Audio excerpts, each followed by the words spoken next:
All right.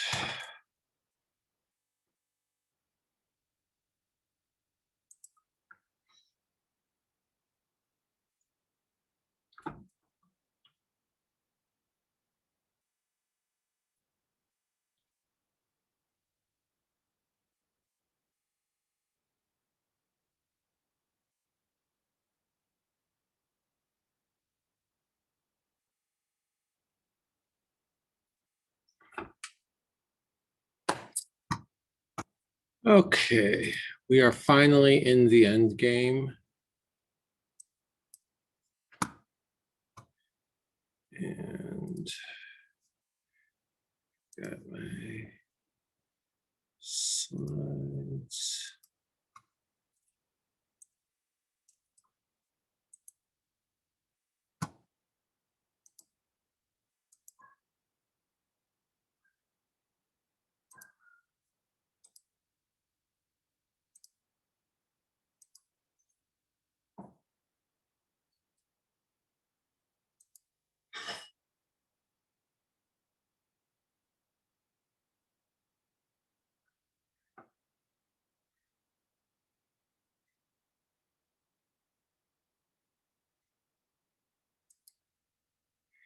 Just wait another minute or two for more people to log in.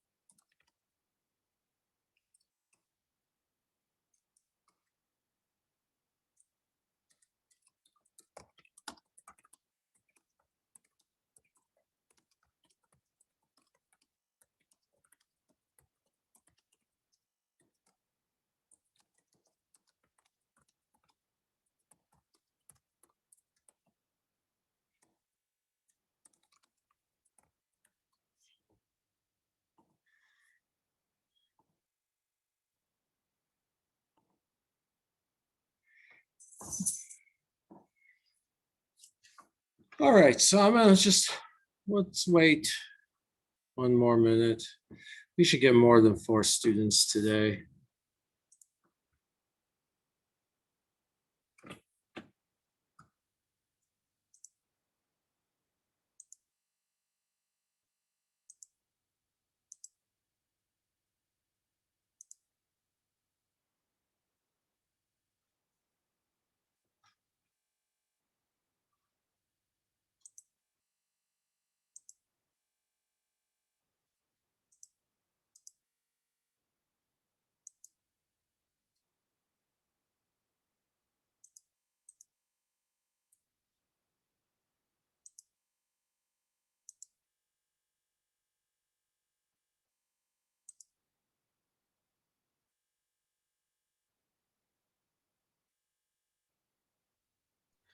Professor, Yeah. will you be having office hours next week as well? Yes, I will have all of my usual office hours next week. So we'll get started with who's here. Today I'm going to talk about some advanced concepts in microscopy. And then I'll take questions on the upcoming project for Thursday or the problem set for Thursday. This Thursday will probably be a short class. The final exam is basically 2 projects, like the ones you normally do. And one of them in ZMax and one of them with the Python program. They'll be available Thursday afternoon. And in class, I'll take questions and I'll be logged on for as long as people want to pose questions to me or go into ZMax and try things and share their screens with me. Then next week, I'll just have my usual office hours. I probably won't be available specifically during the class time, but I can certainly make myself available at times other than my usual office hours. And everything will be due at 7 p.m. on Thursday, the 20th. So the end of what would have been the class time that week. Any other questions on how we're going to wrap things up?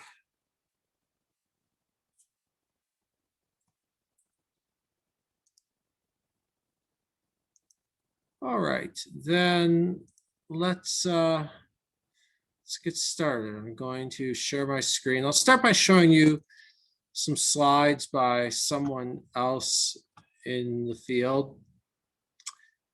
So we are going to, do you see a fluorescence microscope slide? Yes. All right, so we've been talking about fluorescence and the basic idea of absorbing one wavelength, losing some energy to vibration, and emitting at a longer wavelength.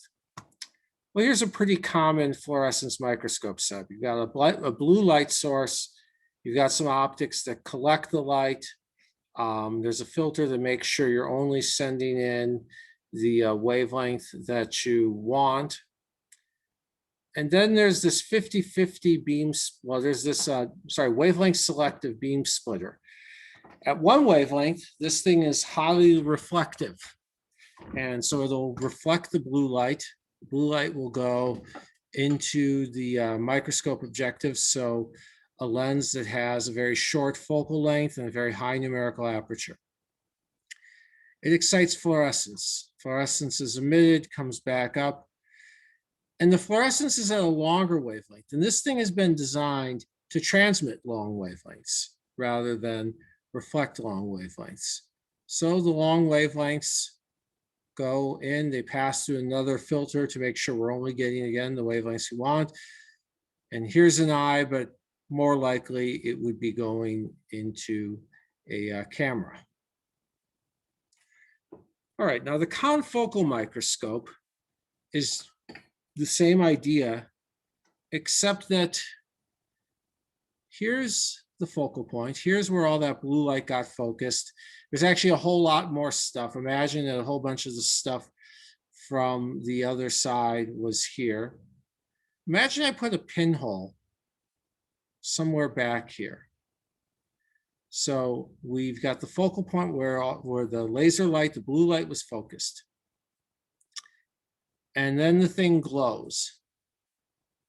And it gets collected by this lens. It goes into this lens. And then it hits the pinhole. Now, if it came from here, well, it goes right through the pinhole and hits our detector. But what if it came from over here? Then most of the light will not get focused onto the pinhole. It'll get focused somewhere else. And so, yeah, by chance, one ray might just happen to make it through the pinhole, but most of the rays will not. So what we've done is we've made sure that the only light that we're getting is light from right here, okay? If this point is glowing, light from this point makes it through the pinhole, then goes to a detector. If some other point is glowing, well, we don't get much light from that. And what they do in practice is that in order to change the spot where the light is being focused, they have a bunch of rotating mirrors. We've already talked about that some when discussing that article, and I had some examples of the mirrors and lenses for collecting and steering beams in previous problem sets. So again, you image some point on here to the pinhole, and only the stuff that hits the pinhole makes it to the detector. Any questions so far?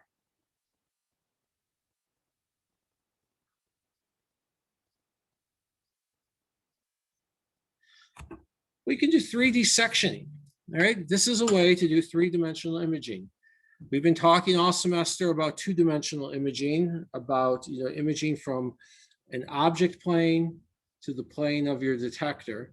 This is a way to do 3D, because anything that's in front of or behind the focal point won't be very well imaged onto the pinhole.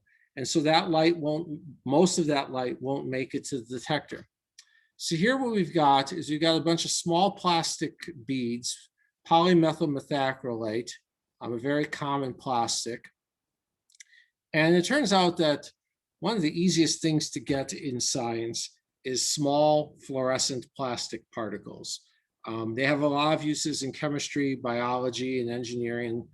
And so they make good calibration samples. You just have a bunch of small plastic particles. These are probably a few microns across, so much bigger than the wavelength of light.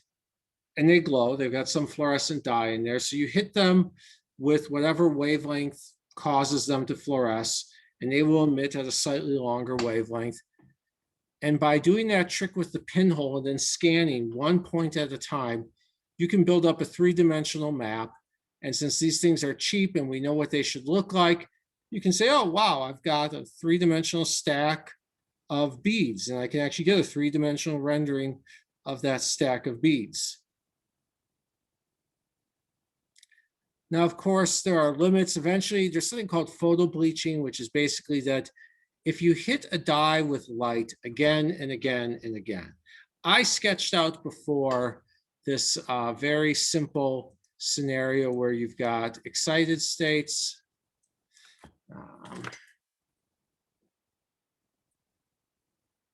And ground, and you've got two bands of states. You absorb, you emit. You absorb, you emit. But every time you go to the excited states are reactive. There's always a chance that the dye molecule could undergo some kind of chemical reaction. There's also a chance that you'll send it to one of those triplet states we talked about. Triplet, and these are singlets. And if just by chance the photon sent it to the triplet state, that's very unlikely. But you do this 1,000 times, and hey, all sorts of things can happen if you try something 1,000 times. So you absorb a photon 1,000 times, and one of those trips might be to the triplet state. And here it hangs out for a long time. And so, you know, you keep hitting this specimen with light, you do run into some problems. So here they show an experiment where they lingered over one region of it. And sure enough, you get photo bleaching.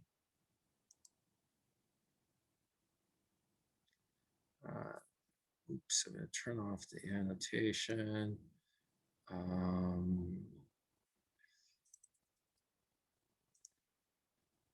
right. You do have to be careful. You want to make sure that the size of the pinhole is just right so that the light is all the light that you focus, or you can never get all, 99 point whatever % of the light that you focus on it gets through, and basically none of the light that you don't focus on gets through. All right, but what we've been doing so far, what we've been talking about so far, is one photon fluorescence. Absorb one photon, emit one photon. Absorb another, emit another. This is called two-photon fluorescence. And the idea of two-photon fluorescence is that one photon does not have enough energy. You work at a wavelength where one photon does not have enough energy to get you from the first band of singlet states to the second band. But if two photons happen to show up at the same time, the combination of their energies would be enough to get you up here. And then you could emit light. Now there's a number of reasons to do this. One reason why people care about this so much in biology is, well, I've said before, what happens if you shine a flashlight through your hand? Red light gets through, not green or blue. Infrared light, at least in some regions of the spectrum, gets through even better. So imagine if we could send in infrared light that we know is going to get through, and then get emission of visible light. Now you might be thinking, well, we can't, it's going to be hard for the visible light to get back out. That's true. But the one thing we would know for absolute certain about that visible light is that it's not the light we sent in. And that's a big deal. There's another thing about it that we'll get to. It's easier to explain this one with equations. But the first idea you should get right away is that, hey, we could send in infrared light. And we know infrared light gets really far. into many types of tissue. Any questions so far?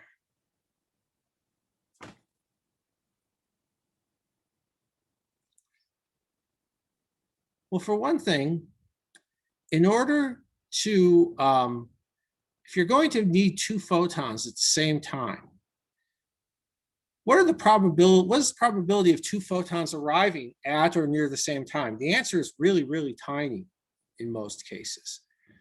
All right, in most cases, if you were to, like, I gave you that homework problem a while ago where we were exciting quite a bit of fluorescence, and we were still waiting like roughly 4 times the lifetime between absorption and emission events. All right, so it's really hard to get 2 photons there at the same time. So only when the light is really, really intense will you get 2 photon fluorescence. If the light is not really intense, it's much harder to get any fluorescence. Whereas with 1 photon fluorescence, well, you know, if there's dim light there, you get dim fluorescence. If we double the intensity of the input light, we double the intensity of the fluorescence. If we triple the intensity of the illumination, we triple the intensity of the fluorescence. But with this stuff, you need 2 photons there at a time. We could think of the intensity of the light as being roughly proportional to the probability that there's a photon there. Now, we should be careful. I'm not making some statement about quantum mechanical wave functions for those of you who have taken more advanced quantum mechanics. All right, if you start talking about photons, the whole concept of a wave function is very different from what you're used to thinking of. But what I am saying is that if you think about the process of measuring light, well, if I just sit somewhere with a probe and count how many photons enter that probe, all right, in any given minuscule fraction of a second, I might not get any photons. But the higher the intensity, the more photons I'm going to get over the time. And so at any given instant, the probability of getting a photon there is proportional to the intensity, because if I sit there for a very long time, I'll get many photons. How many? Well, that's proportional to the intensity. If I sit there in a fraction of it, well, I'm more likely to see a photon if the intensity is high, and I'm less likely to see a photon if the intensity is low. So the intensity is proportional to the probability of detecting a photon.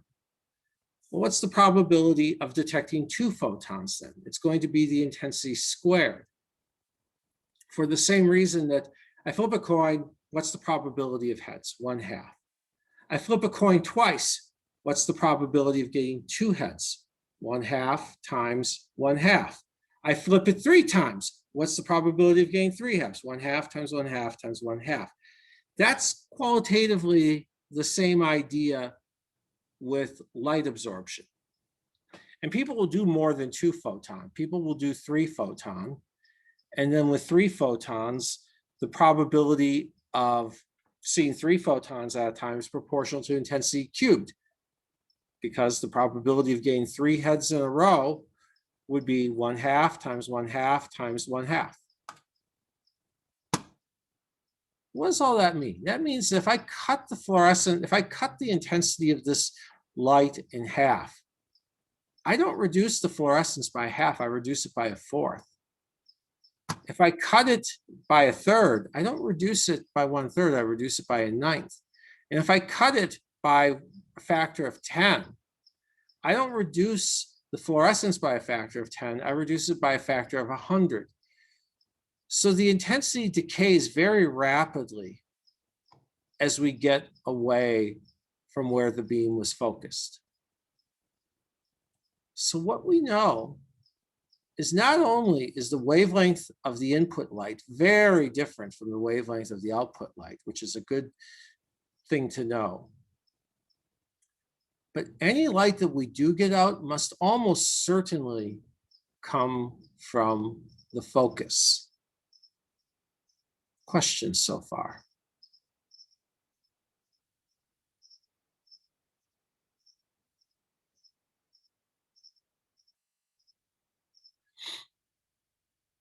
All right, well, how do we get a high intensity of, oh, here's another example of it.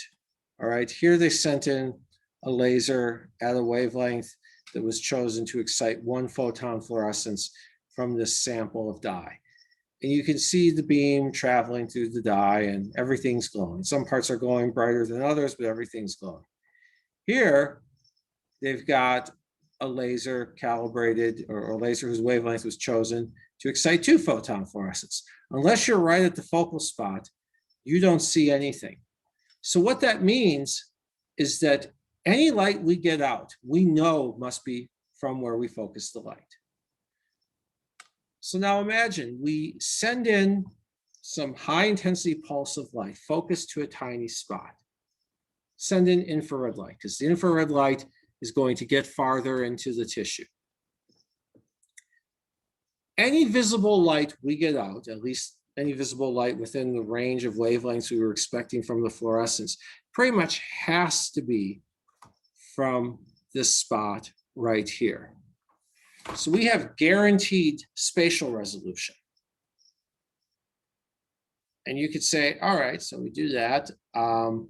We get light from this point. Well, then we slightly move the focal point. You know, we play around with those beam steering mirrors up that I showed up above. You've got some mirrors that lasers coming in, the mirrors steer the beam, whatever. They steer it so that it hits the lens at a certain angle, whatever angle it hits it at will determine exactly how far off axis it comes to a focus. And we know exactly where it was focused. We know exactly where all the visible light was coming from. Somebody must have a question.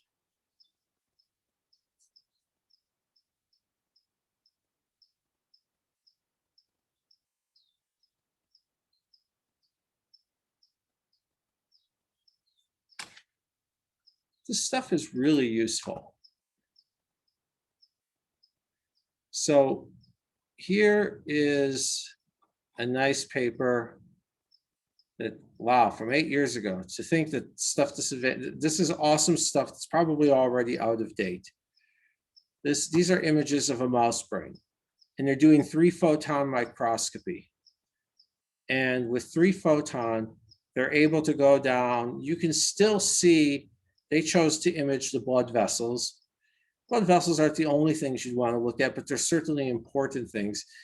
They chose to look at blood vessels, and they can see down, well, definitely down to 1.2 millimeters. And to some extent, you can even see a little bit of stuff down here, if you look really carefully, down to 1.4 millimeters. Like I said before, 1.4 millimeters, that's a big fraction of a mouse's brain. You're seeing many different layers of tissue, many different phenomena. And for all the differences between mice and men, there are still quite a few similarities. We're both placental mammals. And so you could learn a lot about the brain of a mammal. And we can all think of obvious reasons why we'd like to learn about the brains of mammals. Strokes, brain aneurysms, depression, schizophrenia, bipolar disorder, drug addiction. There are lots in brain cancer, epilepsy. There are lots and lots and lots of good reasons to want to learn about the brain of a mammal. 1.4 millimeters isn't that far into a human brain, but it's a tremendous depth into a mouse brain. It's many layers. And these are the tools that people are using to do these things. And this is the physics behind it. Any questions so far?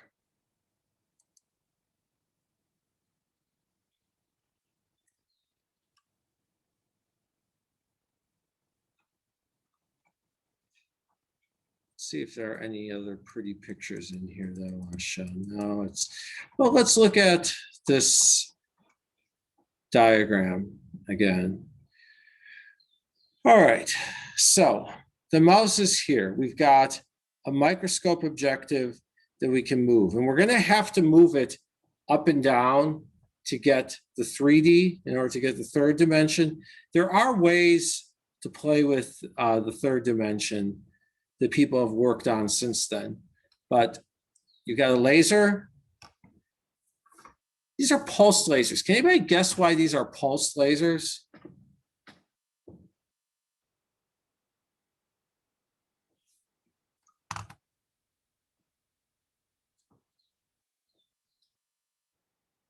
Well, we need high intensity, right? And intensity is energy per area per time. Energy per area per time. 3 quantities, 3 things to play with. So let's see, could we up the laser power? I mean, what would be the problem with upping the laser power?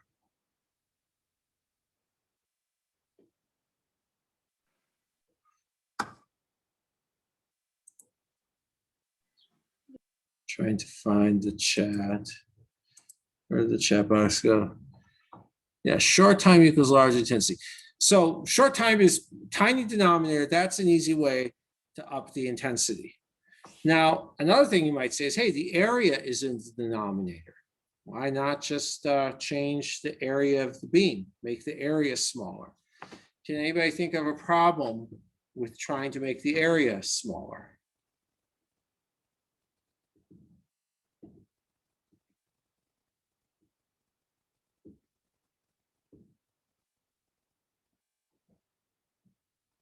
Yep, diffraction limit. You can only focus it to roughly the wavelength of light. If you try to focus it to anything smaller, it's just not going to happen.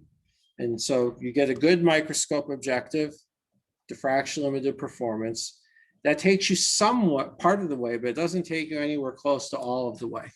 You could, of course, up the laser power. The problem is you're going to fry the mouse brain, and God help you, you might fry the lab. And so you don't want to do that.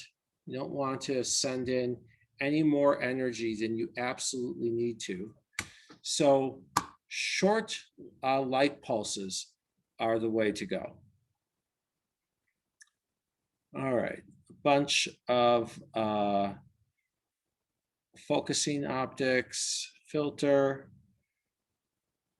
Then you've got, this is a half wave plate, which is used to play with the, to rotate the polarization, I believe. We've got scan mirrors, and then we've got scan lenses.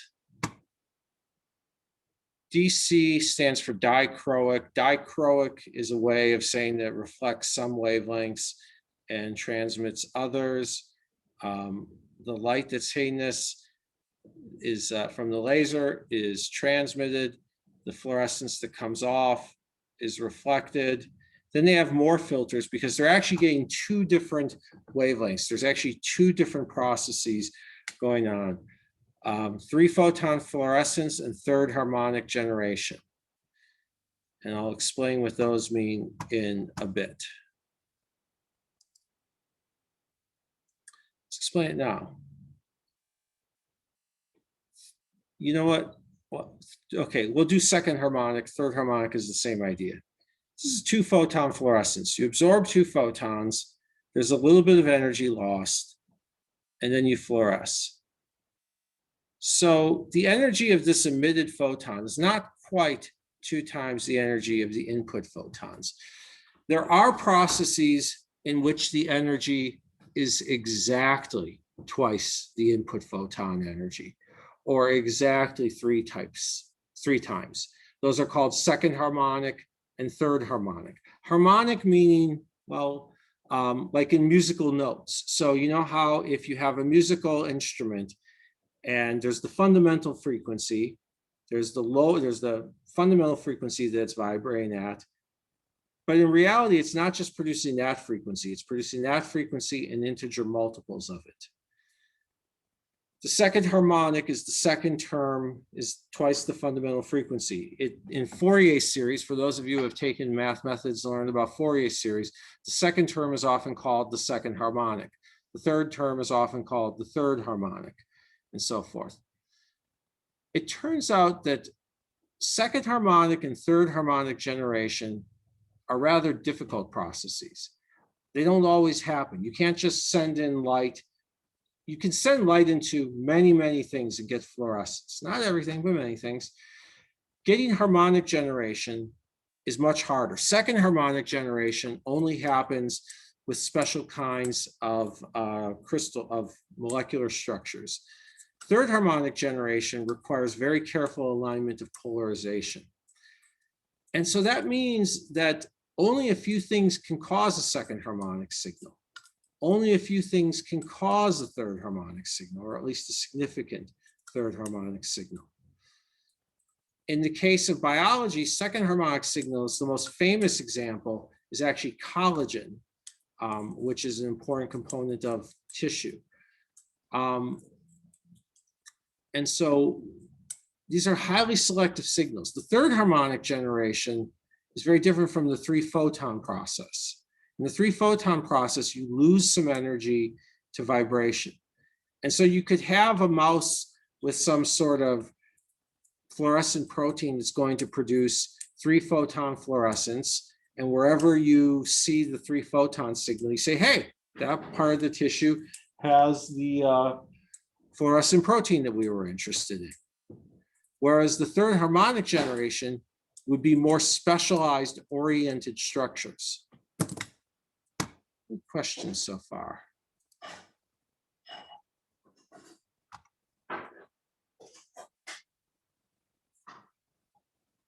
No questions? All right, then let's do some math.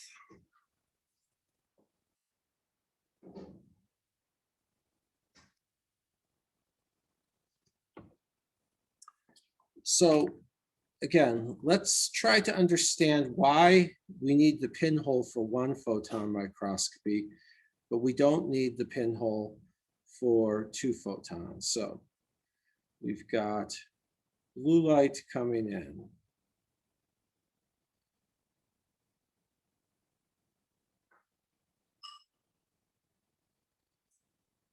All right, blue light,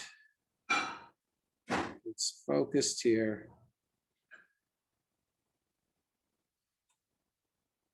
And then it excites red light. Red light gets produced. Now, the whole idea is that we put this beam splitter here. And the red light hits it. And if the red light came from the point we care about, then it will hit the next lens at normal incidence, and it will get, oops, it will get focused.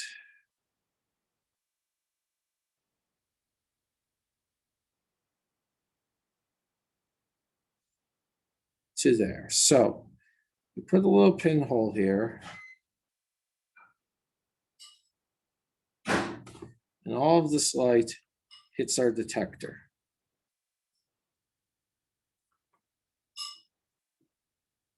But what if, I'm going to do it in a different color just to illustrate the concept.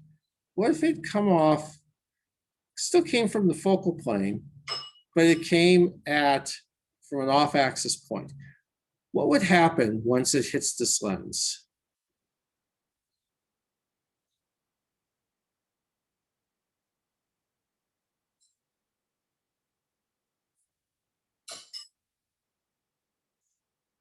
We got a point source that is off axis. Right, this red one, this one here should have done that. Focus like that, my bad. Okay, so we've got a point source, a point object in the focal plane of a lens. It's off axis. What do those rays do after they hit the lens? Come on.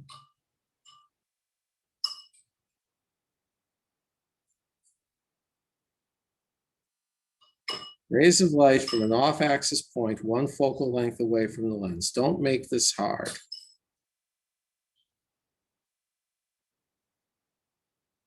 Do they go parallel to the axis?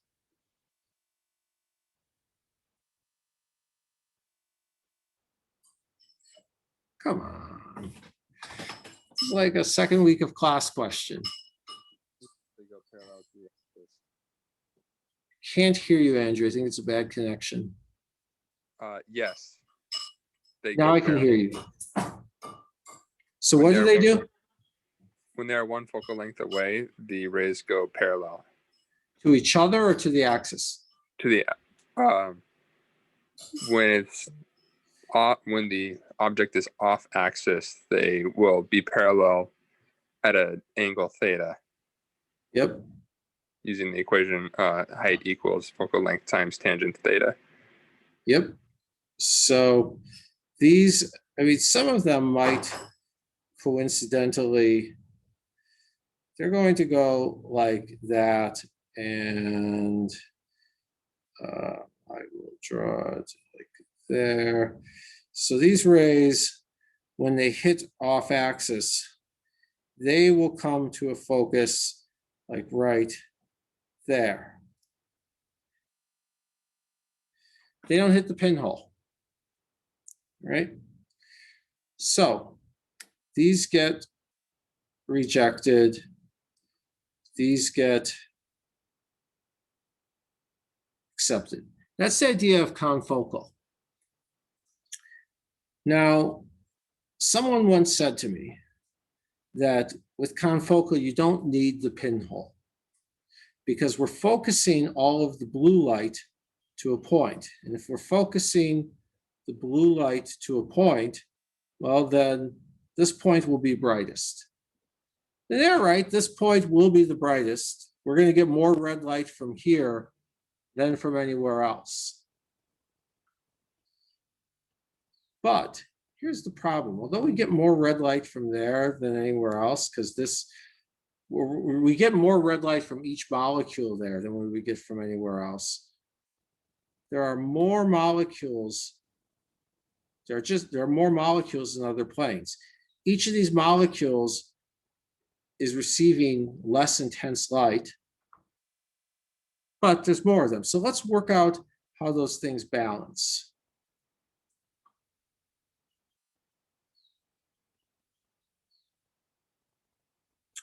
Okay, so we've again got our blue light.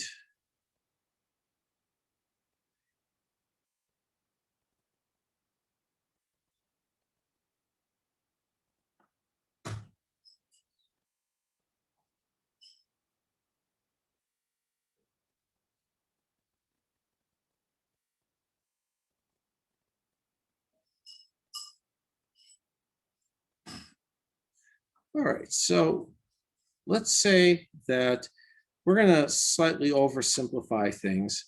And we're going to say that the intensity, if the beam in this plane has a radius W, W is equal to the beam waist.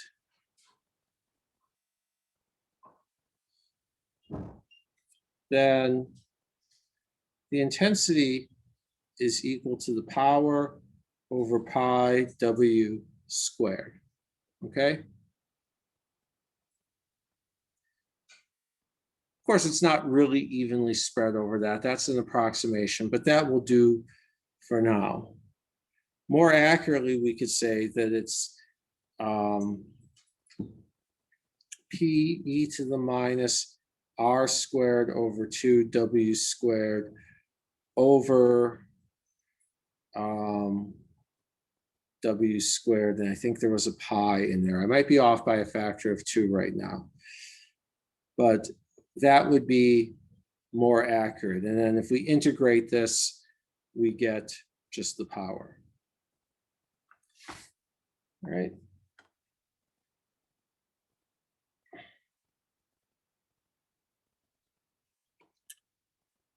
Well, let's see here. The signal per molecule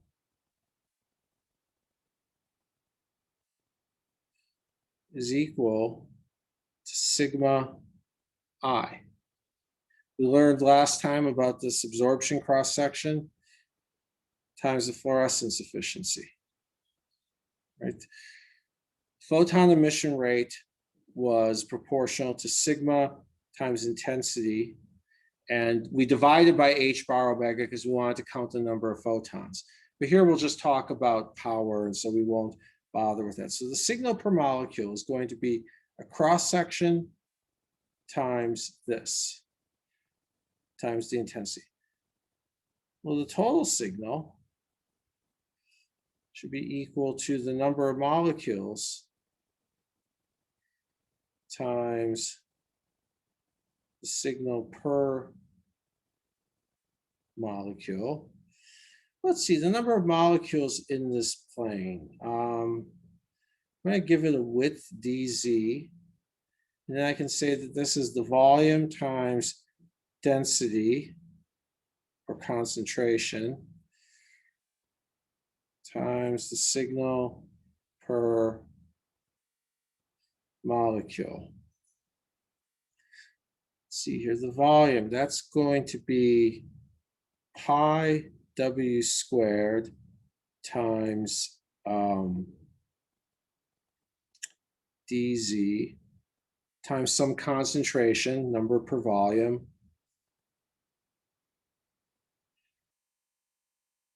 times sigma A I KF. Well, let's think about this intensity here. That had a W squared in the denominator. Oops. Pi W squared DZC sigma A P squared over pi W squared.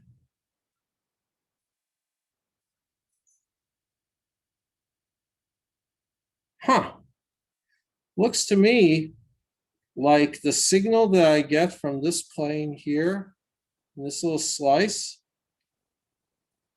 doesn't depend on W, doesn't depend on how wide the beam is.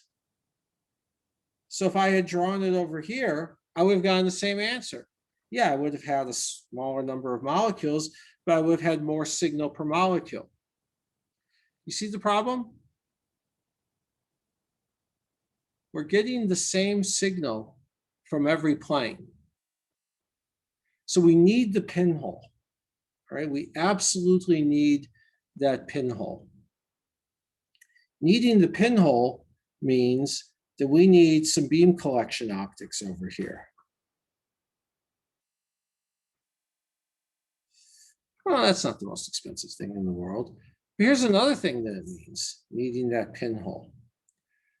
What if our red photon comes out and then over here it hits something that scatters it? So it no longer looks like it came from the focal point, all right? We just said that we need that pinhole, because if we don't have the pinhole, well, we're going to be getting the same amount of light from every single section in here. Same amount of light from each of them. If we're getting the same amount of light from each of them, we need some way to discriminate, to know which photon came from where. So we need that pinhole, but then this little red photon here just happened to bump into something and scatter. And we know that things scatter because things are at least partially opaque.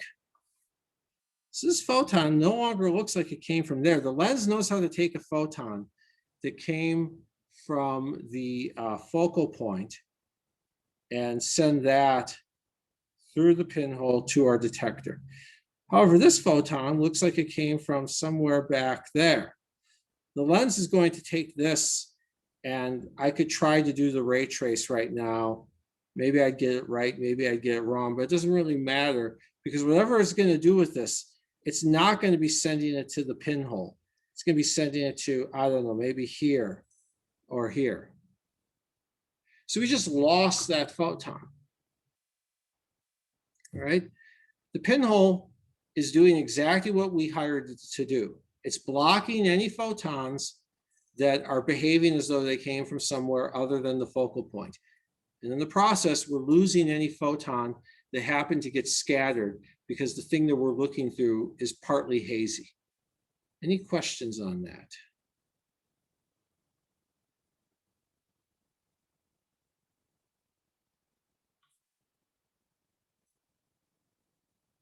So someone comes along and says, all right, well, let's not do that.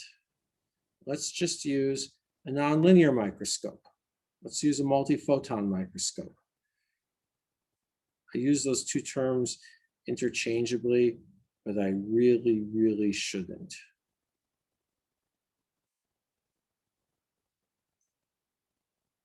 All right, so we are going to focus infrared.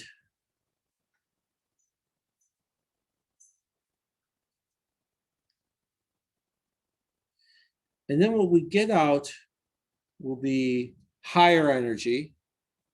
Call it green here. And so those green photons will, I'll draw them like this. Those green photons come out like this. And if a green photon happens to get scattered and go like that, well, I just happen to draw it through the center of the lens. So it'll keep going. And then what I'm going to do is I'm going to put a beam splitter here. And the beam splitter will block, we'll take all of these.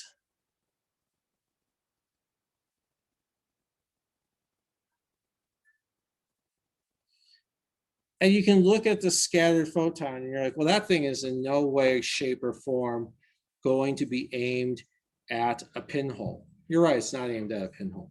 We don't care. We just put a big freaking detector here. I know people who have worked on, instead of putting a big freaking detector there, what they basically do is they put some sort of curved mirror over here, which still will not produce perfect imaging because we don't have perfectly collimated rays, but it'll at least get you something closer and will send all of these photons to roughly the vicinity of some smaller detector, so it doesn't have to be as big. But let's actually calculate what we would get from this plane. Okay, let's say that it's got a radius or width W. Well, now our signal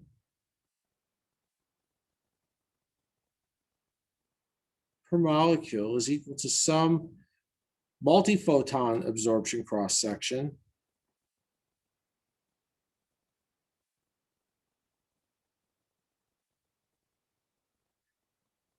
times an efficiency times our intensity to the nth power. N is usually 2 or 3. I'm aware of a little bit of work on 4-photon microscopy. I don't know how far that work has gone, but for essentially all applications that I'm aware of, it's 2 or 3. So we've got this, the signal per molecule is proportional to intensity to the nth power, or sigma k power to the n over pi to the n w to the 2n. Because remember, the area is pi w squared. Then I raise that to the nth power, I get w to the 2n. The number of molecules in this plane is still the same as we had up here. It's c times pi w squared times the thickness. So our signal is sigma k c dz pi w squared power to the n over pi to the n w to the 2n. We can, that should be to the n, not times n. Or a whole bunch of constants.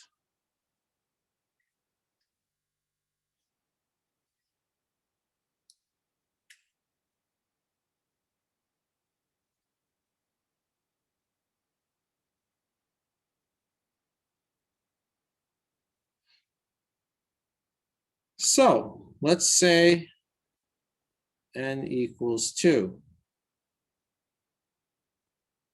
our signal is proportional to 1 over W squared, because 2 times 2 is 4 minus 2 is 2. N equals 3. Signal is proportional to 1 over W to the 6 minus 2 equals 1 over W to the 4th. So now we've got something that blows up at the focal point.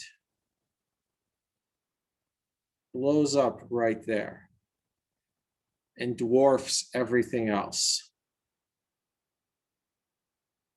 Any questions?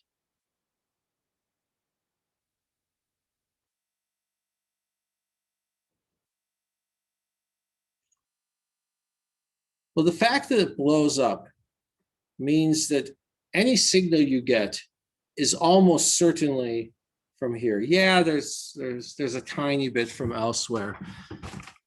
But as long as the light was reasonably well focused, meaning as long as the red light isn't scattered too badly. And the whole idea is that often the green light, or whatever visible wavelength it emits, will be scattered terribly. The infrared light won't be scattered all that badly. You're deliberately working with an infrared wavelength that will not be scattered too badly. And so that light will make it to the focal point, will be focused to a point of really, really high intensity, which means really, really small W, because it's a high quality lens, it's diffraction limited performance, and we didn't get too much scattering, so there's really good focusing. We'll get a signal that basically blows up from over there. And we know that just about any light we get comes from that point. So we blast that point with light. We get out a fluorescent signal, which is going to be proportional to how many molecules are there, the concentration of molecules, which would depend on, say, how much fluorescent protein is expressed there. Then we move over, we look at another point, we say, okay, how much fluorescent protein is there? We look at another point, we say, how much fluorescent protein is there? And we build up a map of how much fluorescent protein there is at each point inside the brain of this mouse. And we've just imaged a mouse brain in 3 dimensions. And nowadays they can even do this on freely running mice, where the skull, they remove part of the skull, and so it's anesthetized. It's got a local anesthetic, so it doesn't feel like, oh my God, somebody just sawed through my skull, which would hurt. It's got a local anesthetic, doesn't feel any pain from there. It's able to run around and do things, and we can make a map of a brain of a mouse that is running around and watch things change in there. You can do this with voltage sensitive dyes. And I find this to be the most amazing thing. Somebody must have a question.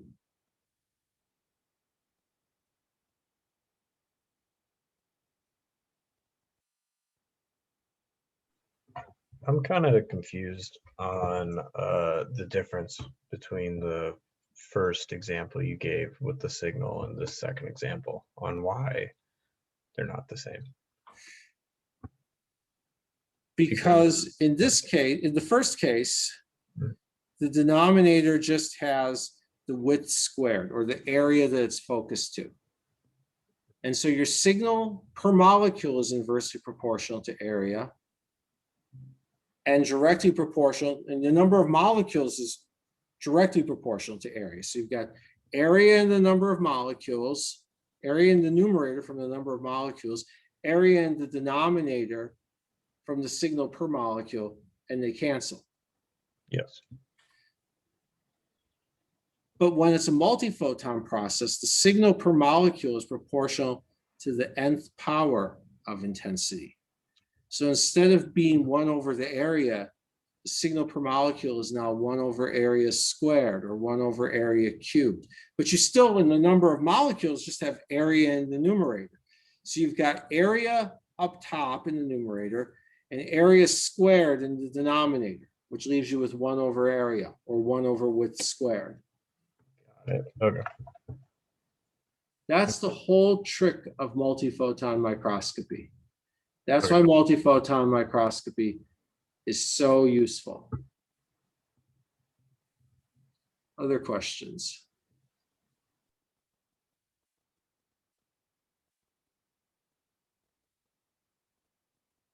Remember, this is like I said a few weeks ago, this is the work of generations of scientists, because it was Maria Geppert-Meyer who first predicted that multiphoton fluorescence was possible. Then someone had to invent the laser, which required theory from Einstein and others. It required a bunch of work by Charles Townes and other people in the 60s. Then they tested the theory of multiphoton fluorescence. Then the telecommunications industry had to go and make these pulsed lasers actually affordable, because once upon a time there were these giant, expensive, and unreliable. Expensive is bad, unreliable is bad. You put them together, that's a nightmare. Because if it's just expensive, well, you know, medical research is flush with cash compared to physics. You get one. If it's just unreliable, you get yourself a cheap grad student and you tell them to spend several years babysitting the laser. I'm joking, but only sort of, because getting a really finicky laser to work as desired is something that some grad students will spend a long time doing.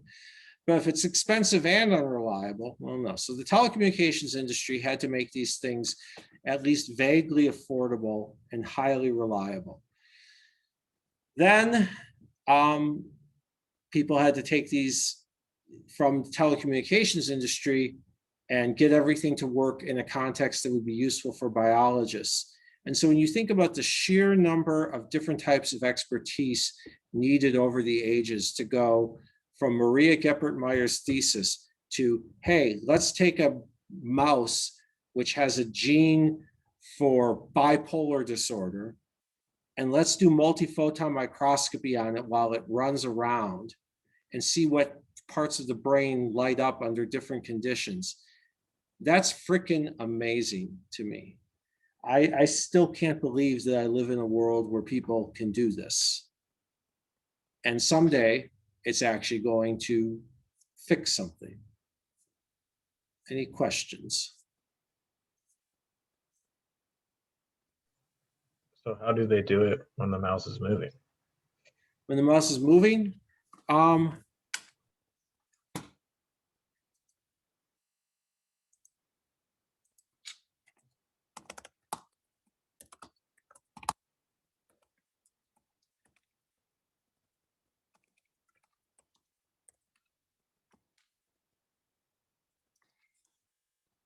so there are,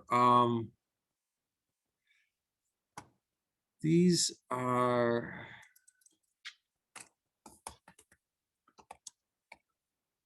these are going to be a different kind of experiment. Multiphoton microscopy, moving mouse brain.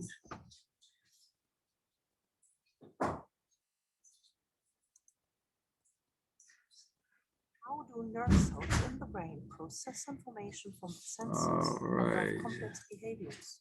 This question has fascinated neuroscientists for many years. In the field of neuroethology, researchers use model organisms.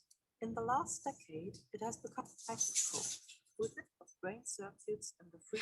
Basically, they remove part of the skull and then they attach the thing to the top of the head. Let's see. To get a mechanistic understanding of animal behavior at a neural circuit level. For this, we have to combine various research tools, such as behavioral experiments and microscopy of brain circuits in the freely moving animal with single-cell resolution. To look inside the brain, special microscopes. I keep trying to find the part. Let's just watch it, because I keep trying to find the part. And it doesnthen work. I'm trying to find the exact part, but I get impatient, and we should probably engineer a mouse to be impatient and study it. No one will understand me. Has the advantage of being relatively non-invasive. Mounted outside the brain, it simply sends light into it, in turn receiving the light emitted out of the brain. While conventional microscopes are too heavy to enable functional imaging from freely behaving animals, Significant effort has gone into developing head-mounted miniaturized microscopes over the last years. So far, the state-of-the-art were so-called two-photon fiberscopes that are able of measuring brain activity in freely behaving animals with single-cell resolution. Unfortunately, still many of the cortical layers remain out of reach. With the use of three-photon imaging, one can solve this issue. Due to the light having a longer wavelength, three-photon microscopy is able to penetrate deeper into tissue with reduced out-of-focus excitation. This results in clearer images of structures deep in scattering tissue. In collaboration with Philip There. Russell's group at the Max Planck Institute. Right there, you see it's wearing this helmet. They removed part of the skull, attached this helmet. It's under local anesthetic. I doubt that they're giving it much morphine, both because they don't need to and because, well, then what you'd see is the brain of a mouse that's gotten high, which would be great for drug abuse research, not so great for other things. And they've got fiber optic cables running into the head. Hang on a second. For the science of light. The group of Jason Kerr now developed a small head-mounted three-photon microscope. Sorry, my wife needed to get something, wanted wanted to know if it's okay to briefly appear on camera. Who cares? Custom designed and manufactured glass fibers. So they got fiber optic cables running into that thing.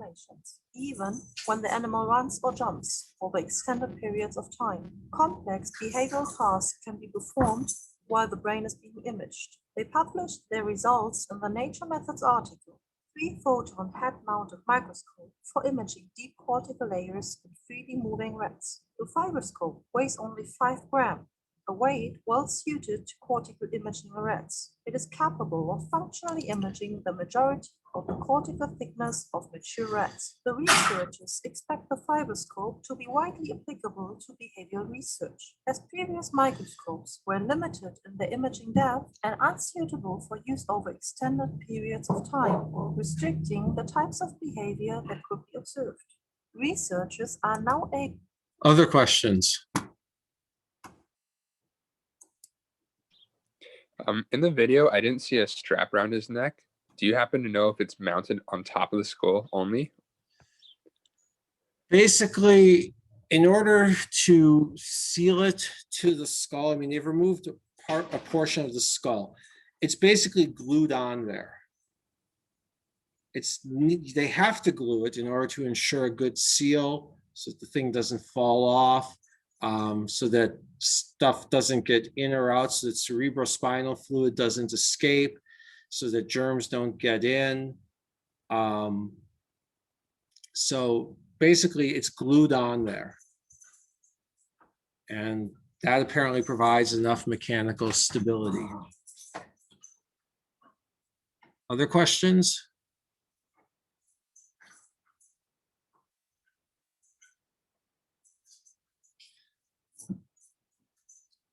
All right, well, there is,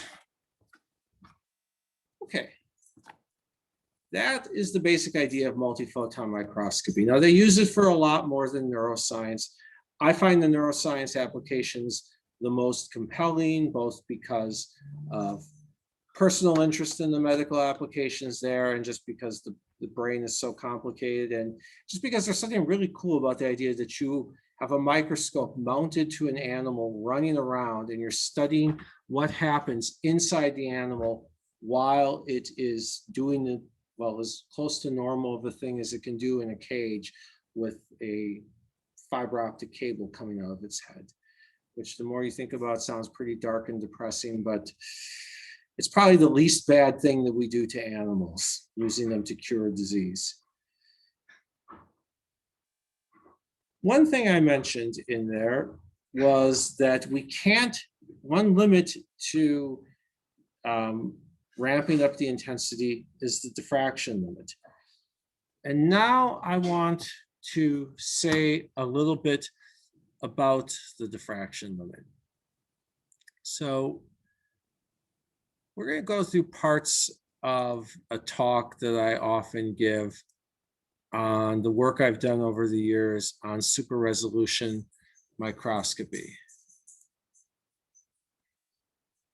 And are you seeing, which screen are you seeing? Are you seeing the one that has 2 slides or 1?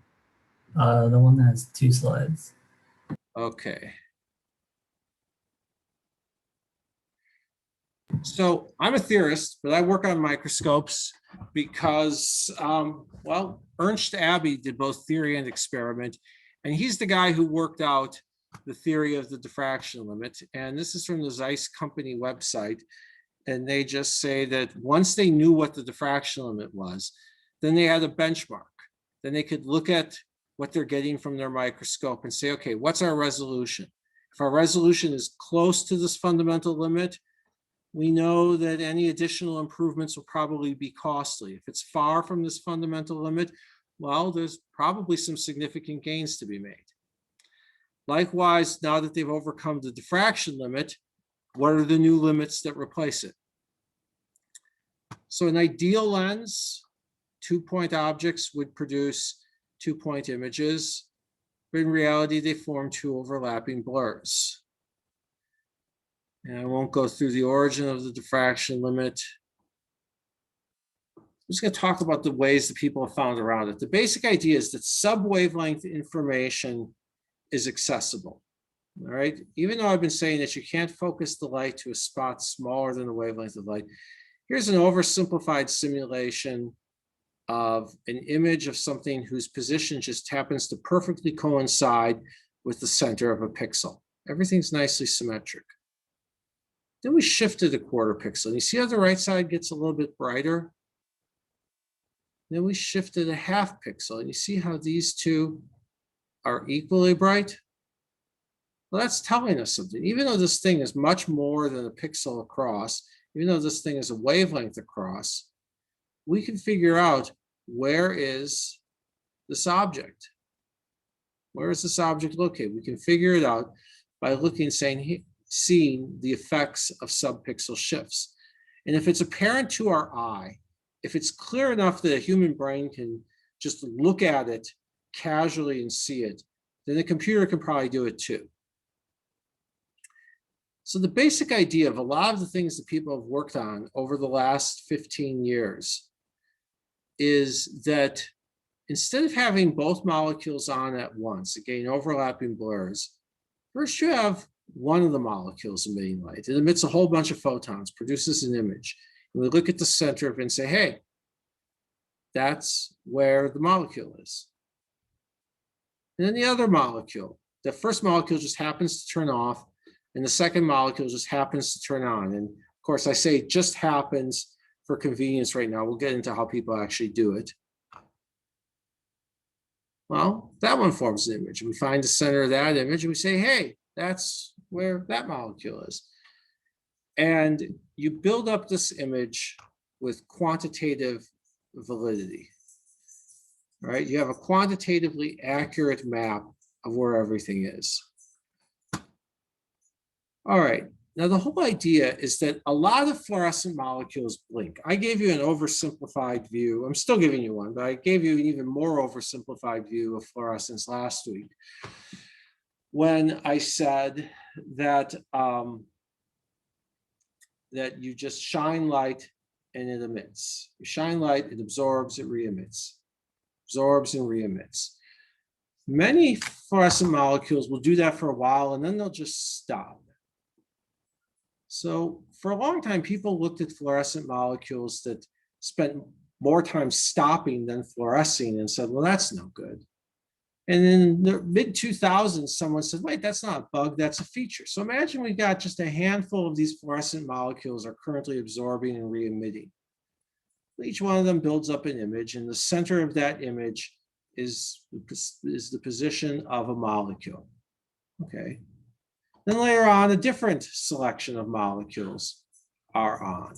A different selection of them are absorbing and re-emitting. Each of those results in an image. And the center of each of those images is another position. We can keep doing this for a while. What I realized and did a lot of work on, and to some extent still work on, is that occasionally these things will overlap. And that's a problem. And that is part of the new limit that replaces the diffraction limit. It's not the only thing that replaces the diffraction, but there's also noise. Photons arrive randomly, one at a time. Here's 50 photons arriving. Your guess is as good as mine where that molecule is located. The only thing I can say for sure is that it's not like here or here or here, but anywhere in here, your guess is as good as mine. 200 photons, well, we have a better idea of where the center is. 800, we have a really good idea. 2,500, which some people, when I say 2,500, people in this field, some of them say, absolutely not, you're never going to get that. Others say, oh yeah, it really all depends on the kind of molecules you're using for the imaging. And you might just say, well, why doesn't everybody use the ones that produce lots of photons? And the answer is that some of those molecules aren't so good for labeling certain things. You use whatever label will work with your specimen. And if you have more than one label to choose from, you'll choose the one that will give you the most number of photons. Well, it turns out that the precision with which we can find the center of this is the wavelength of light divided by the square root of the number of photons collected. That's been known for a while. If you want to ask how accurately can I find the center of this, wavelength of light divided by the square root of the number of photons collected. How do they switch? Well, our default for many, not all, but for many molecules, the default state might be a dark state, or a state that doesn't absorb and re-emit. If you hit it with just the right wavelength of light, it will go to a state that can absorb and re-emit. Hit it with light, it re-emits. Hit it with light, it re-emits. Hit it with light, it re-emits. It'll do this a bunch of times before finally returning to the dark state. So you send in a weak pulse of, say, blue light. So weak that only a few of them will happen to absorb that. But the few that absorb that are going to then do this. And so that'll be the fraction that produce images, just like in the schematic I showed you back there, all right? You hit it with a weak pulse of blue light, some fraction of them will turn on, and then you get these images. Now here are some pictures of what you can actually do with that. Here's a picture of the microtubules. Those are essentially the bones of the cell. Here are diffraction limited images, and here are images done with super resolution microscopy. Up here, you don't really have a good sense of what the network structure is. Down here, you have a very good sense. And so there are many biophysicists who are interested in the mechanical properties of these networks. Well, they can build models and they can compare those models against actual images of what's going on in there. Here's some imaging of both microtubules and the mitochondrial membrane, right? And you can do it in 3D, so you can actually see from different angles the outside of the mitochondrial membrane, or we could take a slice through the center, just pick a plane, because we're doing this in 3D, so you image one plane, then you image the plane below it, then you image a plane below that, then a plane below that. You could pick a plane that's going right through the middle of the mitochondria and see the membrane. And now you have a clear sense of what's inside the mitochondria and outside the mitochondria. If somebody put in a third type of label, then you could watch a protein, say, when it's outside and then when it gets taken into the mitochondria. Skip these. Here's a beautiful picture of ordered proteins and axons. Axons are things that extend out from neurons. And here you can clearly see how some proteins are ordered in there. And so this is going to be meaningful to cell biologists working on neurons. I don't claim to understand the full significance of this, but someone needs to know this. Someone needs to know what's going on inside a neuron. This is how you get at that. I'll skip some of this. What we did, what I spent a lot of time working on is asking the question, can I look at this image and tell if there's one molecule or two? And what happens if a computer tries to do that and gets it wrong? And we can calculate an error rate. Don't worry about any of the details here. We'll just worry about the fact that the error rate is basically the ratio of multi-molecule images that you accept when you shouldn't have. You wanted to just accept the one molecule images, but by chance the computer will accept some multi-molecule images to single molecule images. And that ratio turns out to be 0.7, which means that for every 10 images that you want to accept, you might get 7 bad ones. That's clearly no good. So then we ask, well, what happens if you feed this image to some algorithm, and sometimes it'll get it right and sometimes it'll get it wrong. And we worked out how the error rate would depend on the performance parameters of the algorithm, because all of this is about having a computer solve a problem for you to reconstruct the image. And we were able to show that the error rate, which is going to constrain your resolution, will depend on the performance of the algorithm. We're able to work out a formula that relates the number of images you'll need to take in order to reconstruct it to a bunch of parameters related to algorithm performance and your error rate. And all I want you to take away is, yes, this formula probably looks very confusing. That's kind of the point, not in a show-off way, but in a way of, all right, it's not at all obvious without doing the theory just how much information we can extract from this. You need a theoretical analysis to really understand how much information can be extracted in a given amount of time with a given error rate. Then we worked on algorithms that could take multi-molecule images and correctly analyze some of them and incorrectly and toss out others. And we worked out a limit on the speed improvements that we could get. This number is basically the speed, is a normalized measure of the speed. And what you should take away is that when you go from analyzing one molecule to 2, you get a factor, you get more than a factor of 2 improvement. When you go from 2 to 3, 3 to 4, the improvements are smaller and smaller and smaller. And so you can ask, how much harder do I want to work? How much more processing power do I want to throw at this? Analyzing 2 molecule images gives you a huge benefit. Analyzing 3, you still get something significant. As you go up to more, you're not getting as much return on computing power. And we're able to predict and quantify that. We did some work on data analysis. The basic idea is something called maximum likelihood estimation. You've got this data. You've got this image, it's blurry, it's not at all obvious where the molecule is. One thing you could do is you could try to guess where the molecule is. And you could say, all right, if the molecule is here, what is the likelihood that I would get data like this?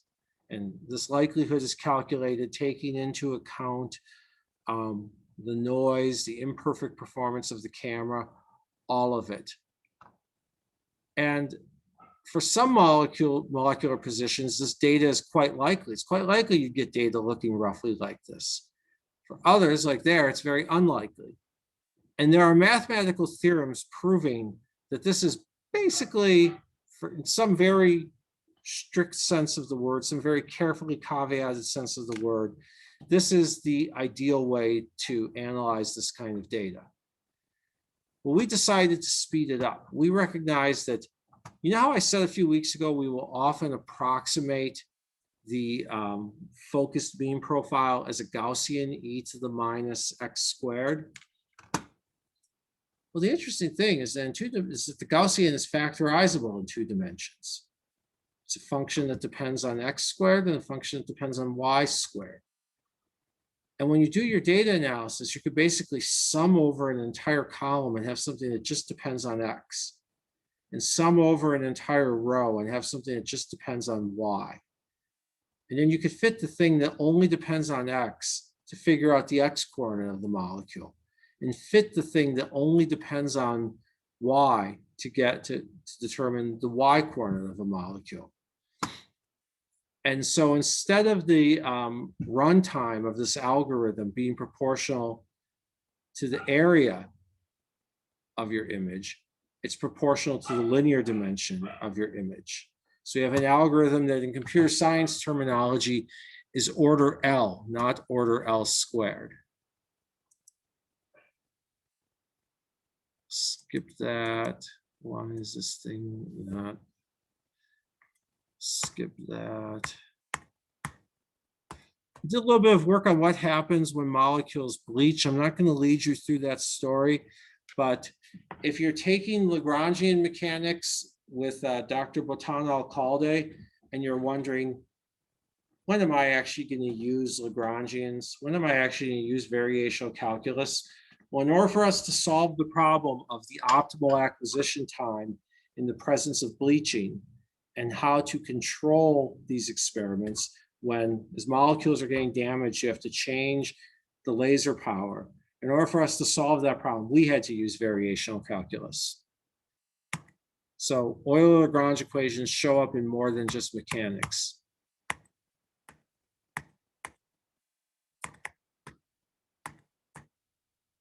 Finally, I want to tell you about one more trick, stimulated emission depletion. This is a very, very different way of beating the diffraction limit.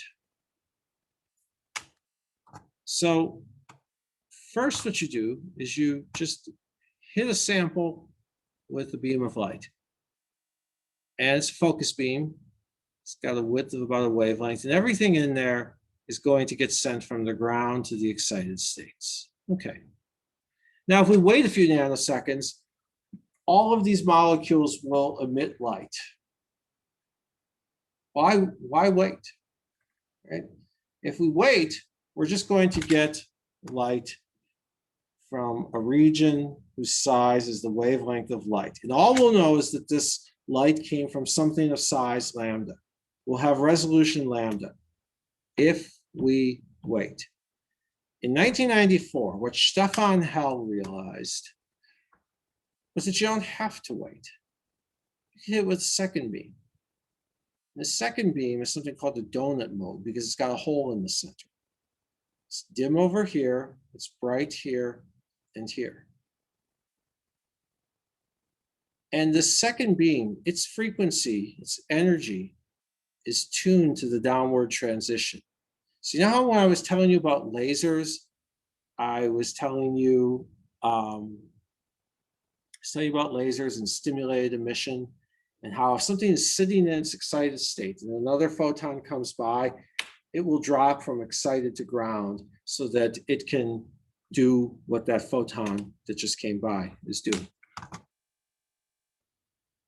Well, if I hit it with something that could cause stimulated emission, okay, beam is bright over here, this molecule, it's going to go to ground state. It's bright over here, this molecule is going to go to ground state. Same for these, it's pretty bright. What about right over here? There's no light there, or there's hardly any light. Technically, there's a little bit. Because there's a little bit, there's always a chance it'll go to ground. It's not a very high chance, all right? Not a very high chance at all. And so because there's not a very high chance of it going to ground, it'll probably linger there for a few nanoseconds.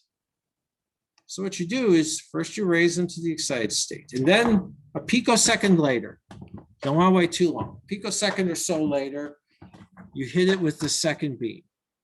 Everything except the stuff that sits in the middle will go to the ground state. Then you wait a nanosecond. Then you turn on your light detector. We can't wait a nanosecond as a human, but the electronics can do that. High-speed electronics can wait a nanosecond.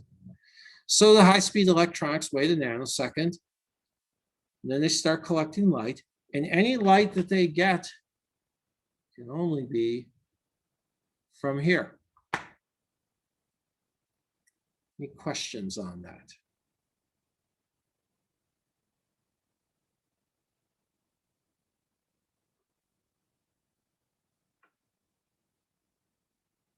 So this is a way of imaging well below the wavelength of light.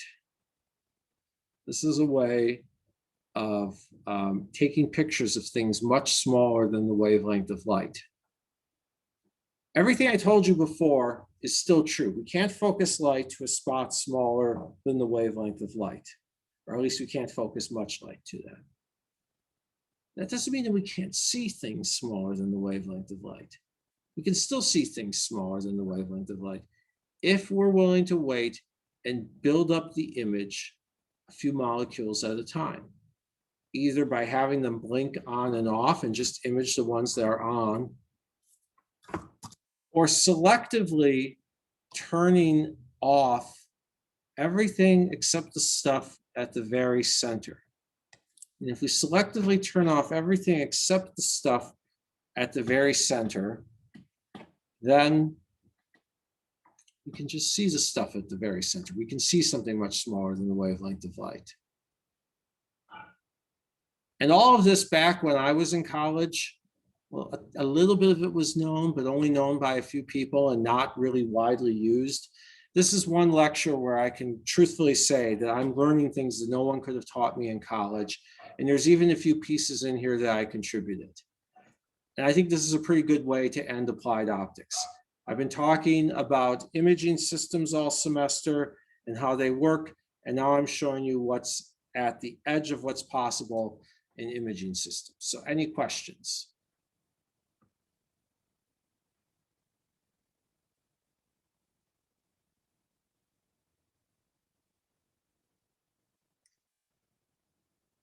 Any questions on the project or problem set due Thursday? How do they create that, the radius of that second beam? How do they make that donut mode? Yes, and how do they make it small enough that with the gap in the center of that donut is smaller than the wavelength of light? Well, it's not. The gap, first of all, how they make the gap is basically they use a phase mask. They send the light through something where parts of the beam get phase shifted relative to other parts of the beam so that you get destructive interference at the center of the beam and constructive interference out here. As for how they make it small, well, as long as it goes to 0 down here, it's going to be a parabola, okay? It's absolutely going to be a parabola as long as it goes to 0 here. The trick is to get it to go to 0. You have to make sure that half of the beam has, say, a phase shift of +1, half of it has a phase shift of -1, or half of it is phase shifted a half cycle relative to the other half. Think about it that way. So you send it through something where half of the area is just whatever thickness, and the other half of it is a half wavelength thicker. So you get a half of the light is out of phase with the other half. It'll all go to 0. If it goes to 0, then it will be a parabola. There will be a 0, and then it'll start to increase. Now the question is, how rapidly will it increase? All right. By the time you get about a wavelength out, you're going to have constructive interference.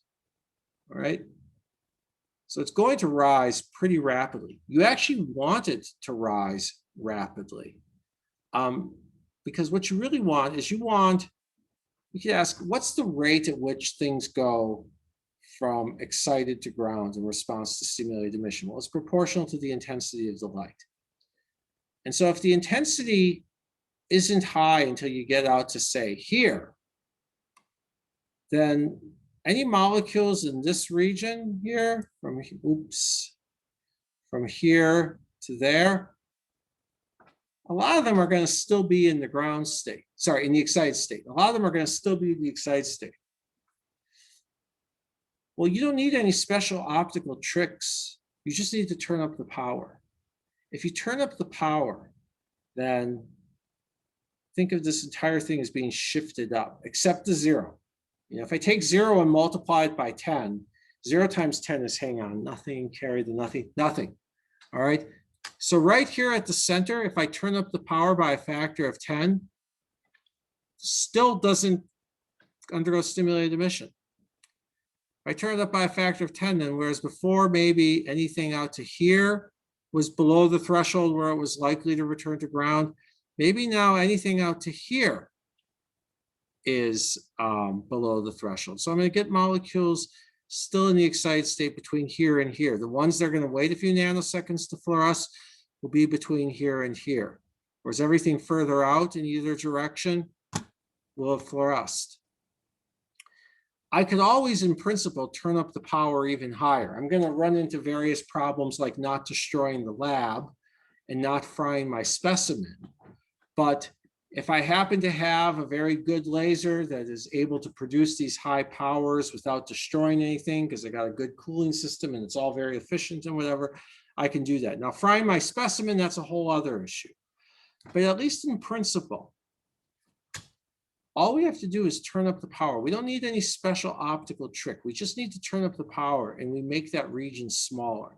It's just a question of, can we turn up the power that high without either burning down the building or frying our sample? And you can burn down the building. Lasers can overheat. You don't want your laser to overheat. It might not burn down the building because it'll probably damage itself long before it gets hot enough to burn down the building. But if the laser gets damaged, then everybody else in the lab will be very angry at you, and you'll kind of wish that maybe, you know, that you had other things on your mind. You know, you'll wish that you weren't in the lab anymore, but you will be in the lab. And yeah. Other questions? This research just being done on like fluorescent materials because of like their low excitation energies, or is this research also being done on like other organic structures or something? Well, all is a strong word.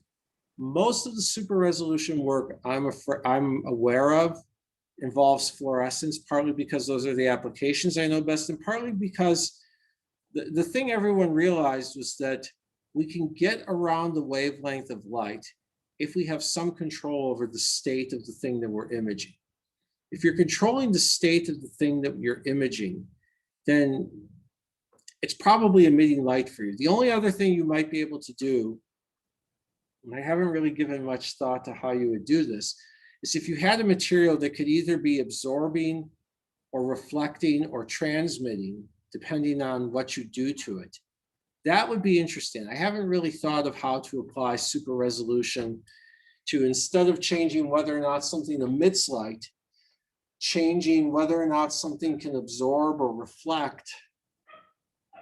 But still, in practice, what you're doing is you're changing the state of the molecules. And fluorescence is intimately tied with transitions between states of molecules. So in practice, we tend to do this with fluorescence.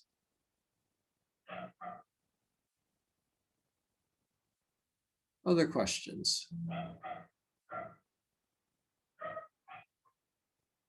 As you might hear, my dog seems to have a question, but we can't understand it. Anything else?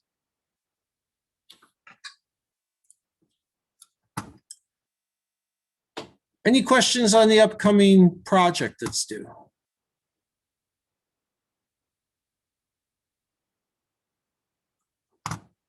Polarizing beam splitters are going perfectly fine.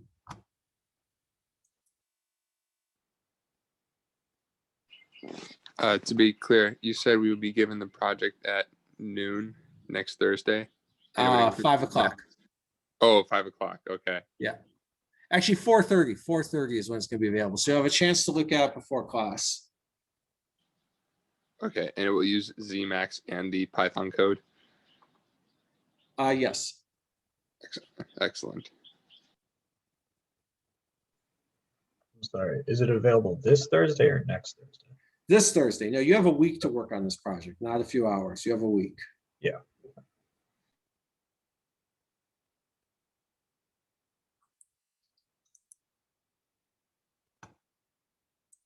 All right, then I'm going to call it quits here. I'll stick around for a few minutes if anyone wants to ask a question. Otherwise, I'll see you Thursday to discuss the final. Have a good day. Could I ask an unrelated kind of question? Sure. But before you do, is there anybody with a related question? And if the unrelated question involves grades or class advice or career or whatever, I'll stop recording. No, it doesn't. Okay. All right, ask away, since no one else is chiming in. Did you go to UCSB? For grad school, yeah. Okay. I saw your Go Gauchos on the problem set. And a lot of my buddies went there, and I'd always go visit. It's such an awesome school. Yes, it is an awesome location. It just happens to also have an incredibly awesome physics department. Yeah, And that's what I hear. I got a whole bunch of my thesis research done while taking long walks around the campus lagoon or walking along the cliffs overlooking the beach. Very cool. Yeah. So, you highly recommend it then. Yes. Yes. So, I love that's a hard thesis. school to get into though, right? Yeah, it's pretty hard, especially for grad school. I mean, it helped that I was applying in 1998. It's easy to get into a grad program when the economy is good, because all the best minds of my generation were out there making a ton of money when the economy was overheated. It's hard to get into grad school when the economy sucks, because everyone says, you know, this would be a great time to improve my credentials. Do you know if they have any good master's programs that would be of interest to a physics major? UCSB does not have a master's program in physics. They are entirely a PhD. They do PhDs, they do bachelors, they don't do anything in between. Okay. Yeah, sounds good. All right. Thank you, Dr. Saul. All right, have a good day.